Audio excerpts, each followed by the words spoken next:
எடுத்துக்கீங்களேன். இதுல வந்து 10 நம்பர் இருக்கு சரிங்களா.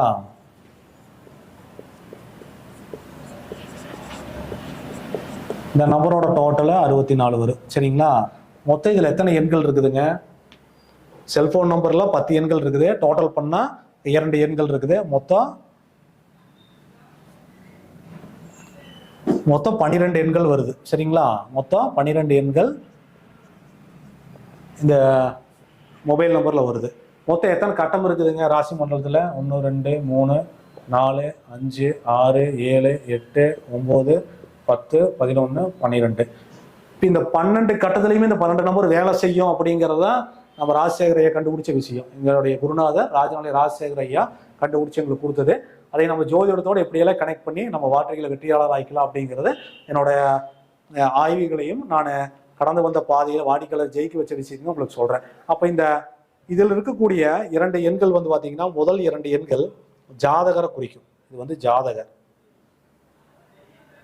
இந்த இரண்டாவது 2 எண்கள் வந்து மனைவி. மூன்றாவது 2 எண்கள் தொழில் சொல்லும். இது வந்து சொத்து. இது வந்து குழந்தை. இது வந்து உங்களுக்கு கொடுப்பனை, குடும்பம் அல்லது கொடுப்பனைன்னு எடுத்துக்கலாம். நீங்க அனுபவிக்கலாம். அப்போ நீங்க பயன்படுத்தக்கூடிய எண்கள் உங்க ஜாதத்துக்கு தகுந்த மாதிரி தான் உங்ககிட்ட நம்பரே வரும். நீங்க 100 நம்பர் வாங்கினாலும் சரி, நீங்க 900 பண்ணாலும் உங்க ஜாதத்துல என்ன மாதிரியான கிரகங்கள் பிளானட்டரி பொசிஷன் இருக்குதோ அந்த கிரகங்கள் அந்த மாதிரி எண்களை தான் உங்களுக்கு தொலைவு எடுக்க வைக்கும். அந்த கிரகங்கள் உங்களுக்குள்ள இருந்து செயல் வடிவம் பெற்று அதை தான் செய்ய வைக்கும்.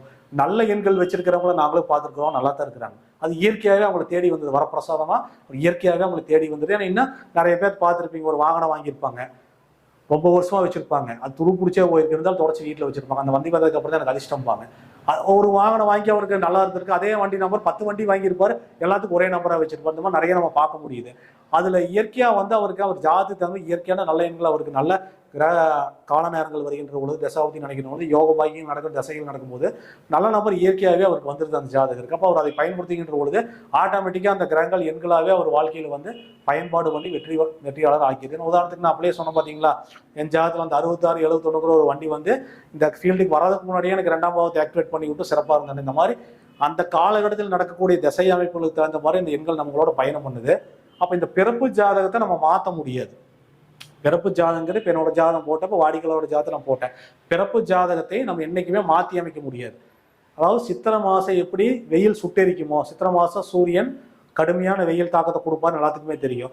அப்போ சித்திரை மாதம் வெயில் அடிக்குதுங்கிறது சூரியனுங்கிறது நம்ம ஜாதகம் மாதிரி, அதை வந்து மாற்றி அமைக்கவே முடியாது. நம்ம சூரியனை போய் தள்ளிப்போன்னு சொல்ல முடியுமா? சித்திரை மாதத்தில் அது போக மாட்டார், ஏன்னா இது விதிக்கப்பட்டது. அப்போ நம்ம ஜாதகத்திலிருந்து நம்ம எப்படி நம்மளை டியூன் பண்ணி நம்ம ஜாதிக்கு வெளியே வருது. வெயில் அடித்தா நம்ம என்ன பண்ணுவோம்? ஒன்றுமே முடியலன்னா மரத்தடி நல்ல போய் இருந்துக்குவோம். ஓரளவுக்கு வசதி வாய்ப்பாக இருந்தால் வீட்டில் ஃபேன் போட்டு உட்காந்துக்குவோம். ரொம்ப வசதி வாய்ப்பு ஏசி போட்டுக்குவோம். அப்போ நம்ம புத்தியை பயன்படுத்துகிறோம் இல்லையா? அந்த வெயில் தாக்கத்திலிருந்து நம்மளை காத்துக்கிறதுக்கு என்னெல்லாம் நம்ம பயன்படுத்துகிறோம், அதையத்தான் நம்ம பயன்படுத்த சொல்கிறோம் அந்த எண்கள் வாயிலாக. மற்றபடி ஜாதகத்தையே நம்ம மாற்ற முடியாது. சித்திரை மாதம் அடிக்கிற வெயில்ஸில் சூரியனை போய் அந்த பக்கம் போனால் போக மாட்டாருங்கிற மாதிரி நம்ம ஜாதகத்தினுடைய பிளானட்டரி பொசிஷனை நம்ம மாற்றவே முடியாது. இது வந்து விதிக்கப்பட்டது. அதிலிருந்து நம்ம எந்தெந்த பாவங்கள் நமக்கு இயங்கலையோ, என்னென்ன பாவங்கள் நமக்கு தடைகளை கொடுக்குதோ, பாதிப்புகளை கொடுக்குதோ, அதை நம்ம சூட்சுமங்களா அந்தந்த பாவங்களுக்கு இப்போ அப்படியே எண்களை போட்டு விளக்கம் கொடுத்த மாதிரி அந்தந்த பாவங்களுக்கு எண்களை பயன்படுத்தி நம்ம வெற்றியாளராக ஆகலாம் அப்படிங்கிறத நான் உங்களுக்கு சொல்றேன். சரிங்களா? அப்போ எப்படியெல்லாம் அந்த எண்கள் இயங்குறதுக்கு தான் நான் விளக்கம் சொல்றேன். மொத்தம் 10 நம்பர் இருக்கு செல்போன் நம்பர்ல. 10 நம்பரையும் டோட்டல் பண்ணனா 2 எண்கள் வருது. மொத்தம் 12 எண்கள் இருக்கு. இந்த 12 எண்களும் 12 கட்டத்தில் வேலை செய்யும். அதுல 2 எண்கள் ஜாதகர் குறிக்கும், 2 மனைவியை குறிக்கும், தொழிலை குறிக்கும், இது சொத்தை குறிக்கும், குழந்தையை குறிக்கும், டோட்டல் கொடுப்பனையை நீங்கள் அனுபவிக்கூடிய கொடுப்பனையை கொடுக்கும். லாபம் விரயம் நம்ம எடுத்துக்கலாம். அப்போ இந்த மாதிரி தான் ஒவ்வொரு எண்களையும் வச்சு நம்ம பேசுறோம். இப்போ இதில் உதாரணத்துக்கு இப்போ திருமணம் ஆகலைன்னு சொன்னோம் இல்லைங்களா, அவர் வச்சிருந்த மொபைல் நம்பர்னுடைய முதல் 2 எண்கள் நான் உங்களுக்கு சொல்றேன். 90 25 அப்படிங்கிற நம்பர் வச்சிருந்தார். இந்த 10 நம்பர்ல பின்னாடி வரதான் எனக்கு ஞாபகம் இல்லை. இந்த 25ங்கிறது தடை தாமதத்துக்கு கொடுக்குது, வந்து ரொம்ப மோசமான எண். சரிங்களா? இப்போ நான் சொன்னேன் இல்லைங்களா, 2வது எண் மனைவியை குறிக்கும்னு. இந்த மனைவியினுடைய அமைப்புல இந்த 27 5ங்கிற நம்பர் இயற்கையாக ஒரு ஜாதகத்துல வந்துடுது. பொதுவாகவே இந்த மாதிரி நம்பர் வச்சிருக்கிறவங்களுக்கு ஒன்றும் இல்லற வாழ்க்கை இருக்காது. கணவன் மனைவி பிரிந்திருப்பாங்க. ஸ்டார்டிங்ல 90, 2வது 25. அதே மாதிரி உங்களுக்கு பாருங்க 88 25ன்னு கூட நம்பர் இருக்கும் வச்சிருப்பாங்க யாராவது. அதே மாதிரி பார்த்தீங்கன்னா ஸ்டார்டிங் 4 நம்பர் சொல்றேன். 8807 வச்சிருப்பாங்க. இதெல்லாம் வந்து ரொம்ப மோசமான விளைவுகளை கொடுக்கக்கூடியது. அதே மாதிரி இரண்டாவது வந்து பார்த்தீங்கன்னா 7448 வரும். இதெல்லாம் நெகட்டிவான அமைப்புகளை கொடுக்கக்கூடிய இந்த மாதிரி எண்கள் யாராவது வச்சிருந்தாங்கன்னா திருமணம் ஆகாத, இப்போ பார்த்துட்டு இருக்கிற வாடிக்கையாளர் எத்தனை பேர் திருமணம் ஆகாதவங்க இருப்பீங்க, இல்லை உங்கள் சொந்த பந்தங்கள் இருக்கலாம், உங்கள் கூட பிறந்த அக்கா தம்பிகள் இருக்கலாம், இல்லை இல்லைங்களா? அவங்களோட மொபைல் நம்பர்லாம் பார்த்தீங்கன்னா ஃபர்ஸ்ட் 4 நம்பரில் 2வது 2 நம்பர் இந்த மாதிரி நெகட்டிவ் நம்பர் அதிகமாக இருக்கிறத எங்களால் பார்க்க முடியுது. அவங்களுக்குலாம் திருமணம் ஆகிறது இல்லை. அவங்க ஜாதகத்தில் பாவகிரகங்கள் 2-7 கட்டுப்படுத்துறதான பார்க்க முடியுது. இப்போ 25-7 சில பேத்துக்கு ராகுகேது தோஷமா இருக்கும். இந்த நம்பரை வச்சே சொல்லிடலாம் அவங்க ஜாதகத்தில் ராகுகேது ஜாதகங்களான்னு கேட்டால் ஆமாம்பாங்க. ஏன்னா இது அந்த ஜாதத்துக்கு தகுந்த மாதிரி எண்கள் உங்கள் கைக்கு வந்திருக்கும். 07 இந்த நம்பர் வச்சு அவர் கல்யாணம் ஆயிருப்பாரு, கணவன் மணியோட சேர்ந்து இருக்க மாட்டார், ஒன்று திருமணமே நடக்காது. திருமணம் ஆயிருந்த பிரிவினை சந்திக்கக்கூடிய அமைப்பு இது ஏற்படுத்திடுது.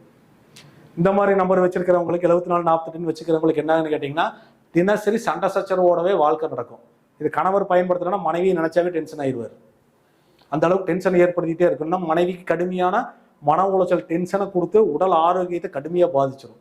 இந்த மாதிரிலாம் நிறைய இருக்குது. அப்புறம் இன்னொரு நம்பர் பார்த்தீங்கன்னா 6369 இப்படின்னு ஒரு மொபைல் நம்பர் ஸ்டார்டிங்கில் வருது. இது எல்லாமே திருமண உறவுகளை மனைவி பயன்படுத்தினா கணவனுடைய உறவை டோட்டலாக டேமேஜ் பண்ணுது. இல்லைன்னா கடுமையான உடல் ஆரோக்கியத்தை ட்ரெஸ் பண்ணி விடுது. ஏன்டா கல்யாணம் பண்ணுறவங்களும் வெறுப்பை ஏற்படுத்துது. அந்த வெறுப்போட வாழ்ந்துட்டு இருக்கிறவங்களும் இருக்கிறாங்க. நிறைய டைவர்ஸ் நோக்கி போகிறது, திருமண வாழ்க்கையில் எனக்கு டைவர்ஸ் நோக்கி போகக்கூடிய நம்பர்ல இந்த மாதிரி நம்பர்ஸ் இருக்குது. ஸ்டார்டிங்கில் வரக்கூடிய 4 நம்பர்ல இந்த மாதிரிலாம் இருக்குது. நாங்கள் பார்த்த ஆய்வுகளை 80% இது பொருந்தி வருதுங்க. இதுதான் மிகப்பெரிய ஆச்சரியம். அந்த மாதிரி மாற்றி கொடுத்து திருமணத்தை ஏற்படுத்தி வச்சிருக்கிறோம். டைவர்ஸ்க்கு போக வேண்டிய கேஸை டைவர்ஸாக சேர்ந்து வாழ வச்சிருக்கிறோம். இந்த மாதிரி எல்லாமே இது நம்ம பண்ணி கொடுத்துருக்குறோம். ஒரு 10 நிமிஷம் பிரேக் எடுத்துக்கலாமா? பார்த்துக்கிற நேயர்கள் இப்போ வந்து கேள்வி பதில் நேரம் பார்வையிட்ட போது உங்களுடைய கேள்விகள் எதுவாக இருந்தாலும்